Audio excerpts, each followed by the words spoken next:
Hello friends, आज हम पढ़ेंगे फ्रेंच रिवॉल्यूशन का part 4। Did women have a revolution. तो इसमें बताया है कि क्या विमेन जो थी उन्होंने रिवॉल्यूशन में एक्टिवली पार्टिसिपेट किया था या नहीं किया था। तो चलिए देखते हैं इसको। तो देखिए, आप कई सारी विमेन को देख रहे होंगे किस तरह से वो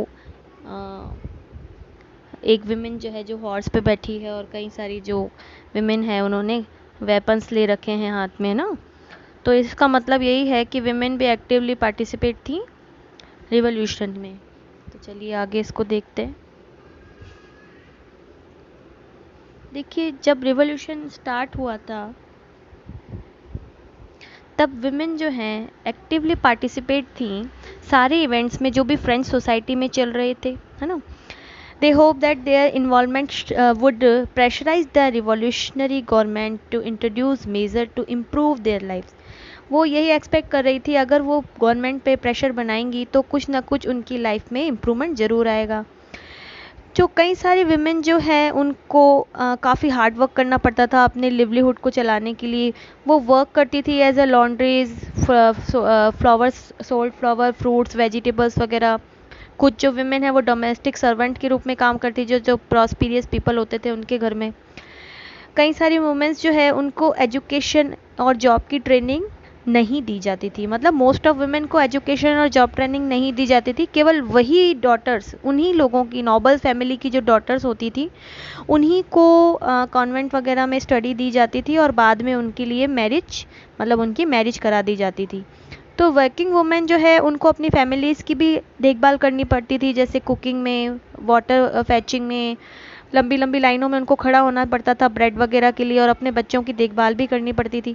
और उनके जो वेजेस थे वो भी काफ़ी कम थे किससे, मैन से, है ना। उनके वेजेस भी काफ़ी कम थे अकॉर्डिंग टू मैन। तो इस तरह से कई सारी डिफ़िकल्टीज़ का उनको सामना करना पड़ता था। तो अब इन वुमेन ने क्या किया कि अपने वॉइस को अप्रेस करने के लिए कई सारे पॉलिटिकल क्लब्स बनाए ना। तो उस समय जो है 60 वुमेन्स के क्लब्स जो है वो फ्रेंच सिटीज़ में उभर कर आए। और सबसे इम्पॉर्टेंट उनमें क्लब जो था वो था society of revolutionary and Republican women. ये सबसे फेमस क्लब था, the society of revolutionary and Republican women वाला। तो इस तरह से उन्होंने अपनी आवाज़ को उठाने के लिए कई सारे क्लब्स बनाए। और उनकी डिमांड जो थी वो थी पॉलिटिकल राइट।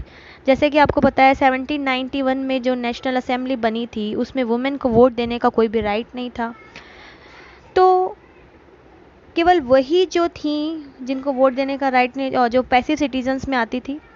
तो जब अर्ली ईयर्स थे रिवोल्यूशनरी गवर्नमेंट ने एक नया लॉ पास किया ताकि उन विमेन के जो लाइफ है उसमें कुछ इम्प्रूवमेंट हो सके। ये लॉ क्या था, टुगेदर विथ, तो revolutionary government did introduce laws.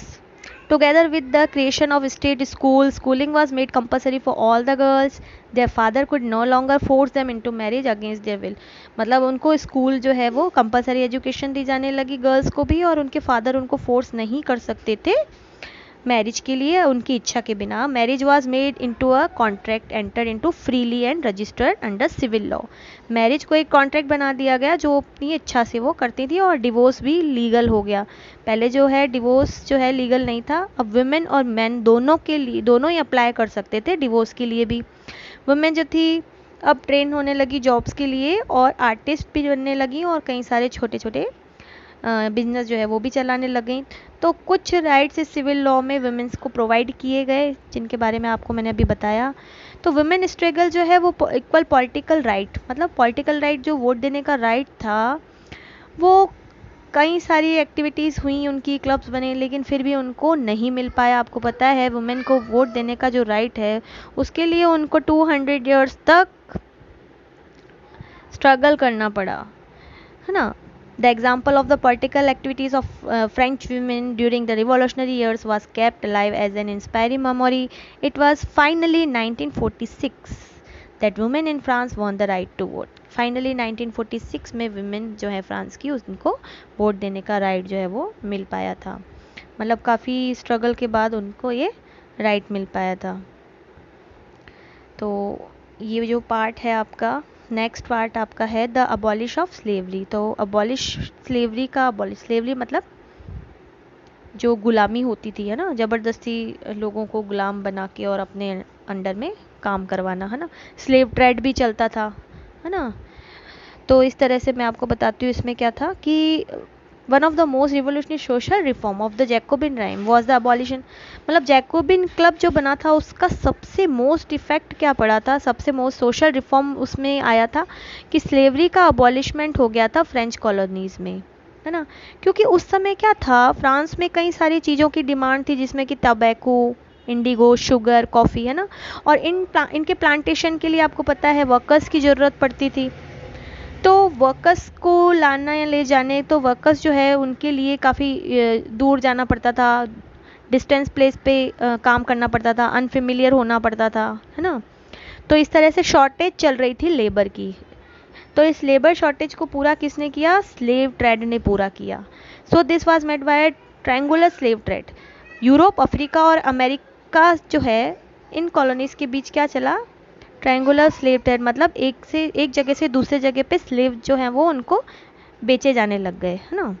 The slave trade began in the 17th century में स्टार्ट हो गया था slave trade.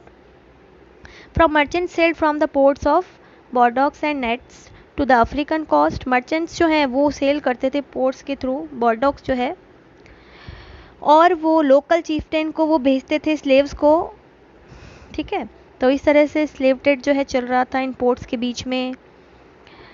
The exploitation of slave labour made it possible to meet the growing demand in European markets. तो ये जो exploitation चल रहा था, जो शोषण चल रहा था स्लेव ट्रेड का, इसने यूरोपियन मार्केट्स में डिमांड जो थी शुगर की, कॉफ़ी की, इंडिगो की, इसको पूरा किया, और वो यूरोपियन कॉलोनीज़ जो हैं वो काफ़ी फ्लोरिश होने लग गई, फलने फूलने लग गई, बहुत ज़्यादा इम्प्रूवमेंट, प्रोग्रेस करने लग गई।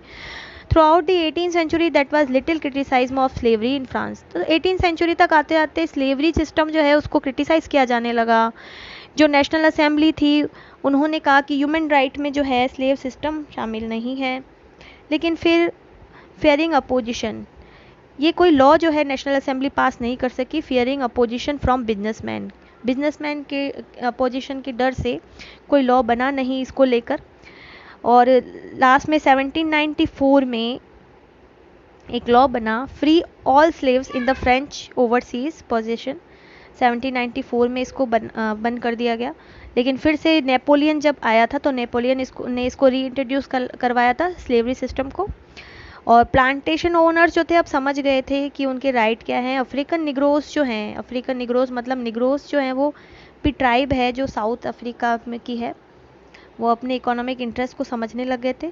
तो स्लेवरी जो है काफ़ी टाइम बाद जो है 1848 में जो है इसका अबॉलिशमेंट हो गया था, मतलब इसका ये जो है वो ख़त्म हो गई थी। तो काफ़ी स्ट्रगल के बाद जो है वो स्लेवरी फिनिश हुई। तो अब हम पढ़ेंगे the revolution in everyday life. Revolution जो हुआ था उसका एवरीडे लाइफ पर क्या इफ़ेक्ट पड़ा। तो जो रिवॉल्यूशन है उसका एक बहुत ही अच्छा इफ़ेक्ट यहाँ पे हुआ था। The year following 1789 in France are many such changes, men, women and children. The revolutionary government took it upon themselves to pass law that would translate the ideas of liberty and equality into everyday practice, है ना। Idea जो है liberty और equality के अब वो आने लगे उनकी एवरीडे प्रैक्टिस में। एक जो है इम्पॉर्टेंट लॉ जो है वो बहुत ही निकल के आया, जो था अबॉलिशन ऑफ सेंसरशिप, है ना। अबॉलिशन ऑफ सेंसरशिप क्या था, मतलब उस टाइम क्या था, जो भी आर्टिकल्स वगैरह, जो बुक्स या न्यूज़पेपर, जो भी रिटन मटेरियल जो भी होता था, तो उसको किंग की सेंसरशिप जो है वो पास करती थी, तभी वो आर्टिकल वगैरह जो है वो यूज़ में आता था, है ना।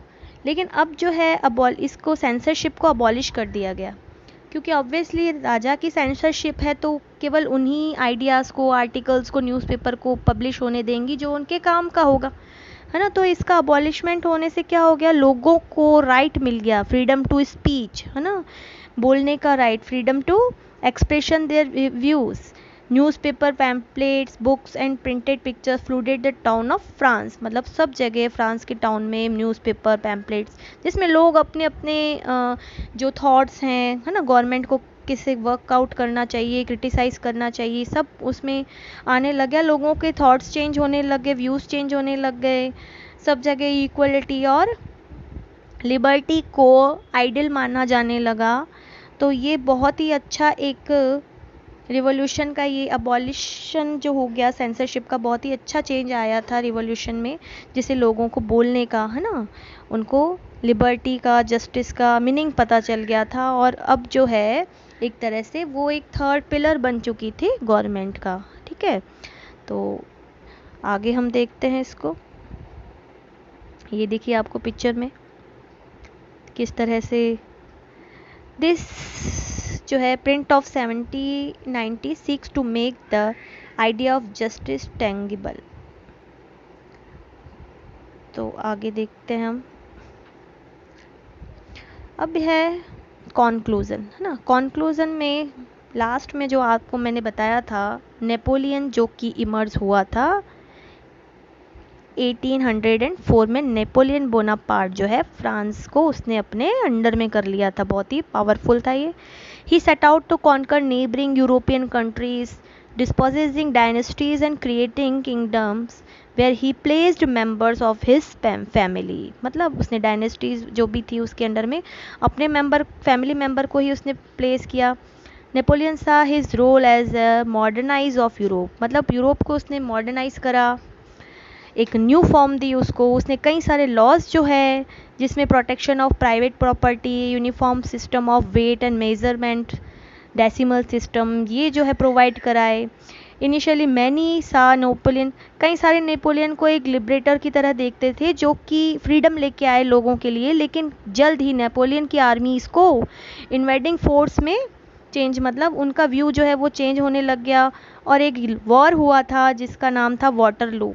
1815 में एक वॉर हुआ था, वॉर ऑफ वाटरलू, जिसमें जो कंट्रीज़ थी उन्होंने मिलकर, मतलब जिन जिन कंट्रीज़ को नेपोलियन ने अपने अंडर कंट्रोल में ले लिया था, तो उन्हीं ने मिलकर ये प्लान बनाया और इसके थ्रू जो है वाटरलू के वॉर में नेपोलियन जो है वो हार गया था। तो वहाँ पे नेपोलियन का जो है वो, नेपोलियन गवर्नमेंट जो है वो ख़त्म हो जाती है।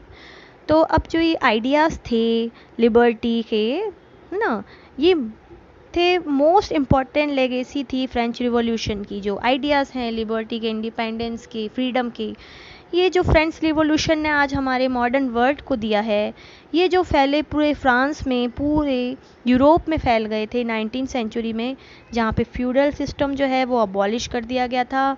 Colonise people reworked the ideas of freedom from bondage into their movements to create a sovereign national state. Tipu Sultan, आपका नाम सुना होगा, राम मोहन रॉय जो अपने इंडियन सोशल रिफॉर्मर थे, are two example of individual who responded to the ideas coming from revolutionary France। मतलब इतने ज़्यादा इफेक्टेड हुए थे ये फ्रांस की रिवॉल्यूशन से, जो आइडियाज़ थे वो इन्होंने, ये लोग इंडिया में लेकर आए और उन्हीं के आइडियाज़ पर इन्होंने कई सारे रिफॉर्म्स किए। तो यहाँ पे हमारा ये जो चैप्टर है फ्रेंच रिवॉल्यूशन का, ये ख़त्म होता है। अगर आपको कोई भी क्वेश्चन हो तो प्लीज़ मुझे कमेंट बॉक्स में ज़रूर लिखिएगा। Thank you.